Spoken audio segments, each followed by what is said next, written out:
شروع کرے اللہ کے نام سے جو بڑا مہربان اور نہایت رحم والا ہے۔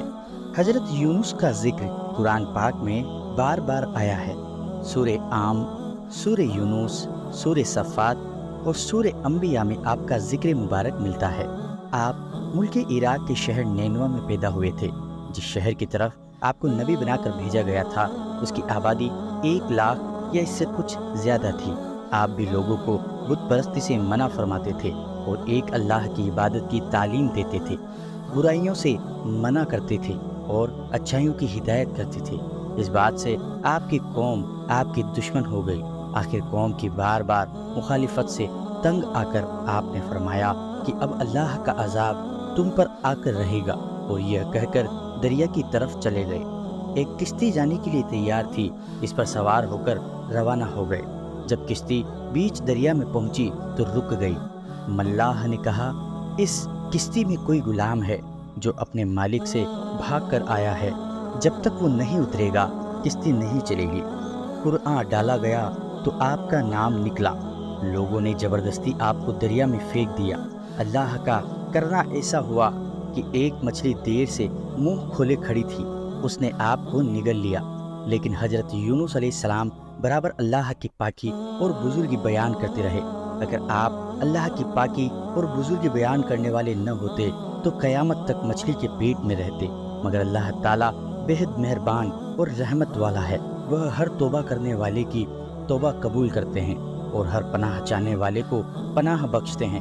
حضرت یونس علیہ السلام بغیر اللہ کی مرضی کے بھاگ آنے پر شرمندہ تھے۔ اللہ نے ان کو معاف کر دیا۔ عزیز آ کر اندھیرے میں پکار اٹھے، اے اللہ، تیرے سوا کوئی عبادت کے قابل نہیں، تو پاک ہے، میں نے اپنے اوپر ظلم کیا۔ اللہ تعالیٰ نے ان کی دعا قبول کی اور غم سے نجات دی۔ مچھلی کے پیٹ سے نکال کر میدان میں ڈال دیا اور اس پر ایک بیلدار درخت اگا دیا۔ حضرت یونس علیہ السلام کی اپنی قوم سے روانہ ہونے کے بعد اللہ تعالیٰ نے ان پر ایک بڑا سخت عذاب بھیجا، لیکن قوم نے دیکھا کہ عذاب آ رہا ہے تو وہ سب جنگلوں میں آ کر اللہ سے استغفار کرنے اور توبہ کرنے لگے۔ اللہ تعالیٰ نے عذاب دور کر دیا۔ حضرت یونس علیہ السلام اچھے ہو کر دوبارہ قوم کے پاس آئے تو وہ ان کے انتظار میں تھے۔ چونکہ انہوں نے اپنی آنکھوں سے عذاب دیکھ لیا تھا، اس لیے سب کے سب ایمان لے آئے اور صدیوں تک امن و چین سے رہے۔ اس طرح اللہ کا وعدہ پورا ہوا کہ جو لوگ ایمان لائیں گے ان کو میں خوب رزق دوں گا اور برکتیں عطا کروں گا۔ چنانچہ قوم یونس علیہ السلام سے تمام عذاب اور تکلیف دور ہو گئی، جو حضرت یونس کی بد دعا اور ناراضگی کی وجہ سے ان پر مسلط ہو گئی تھی۔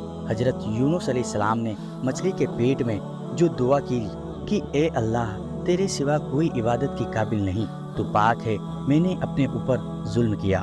اب جب کوئی مصیبت یا آفت نازل ہوتی ہے تو اس کو پڑھا جاتا ہے، اللہ پاک اس کی برکت سے آفات کو دور کر دیتا ہے۔ عزیز دوستوں، آپ سے گزارش ہے کہ آپ کو اگر ہمارا کام پسند آتا ہے تو آپ ہمارے چینل کو سبسکرائب ضرور کریں اور ہماری ویڈیوز کو لائک کریں، اور زیادہ سے زیادہ دینی بھائیوں تک ان ویڈیوز کو پہنچائیں تاکہ وہ بھی ہمارے نبیوں سے جڑی ہوئی تمام قصے اور کہانیوں کے بارے میں جانیں اور ان سے سیکھ لیں۔ شکریہ۔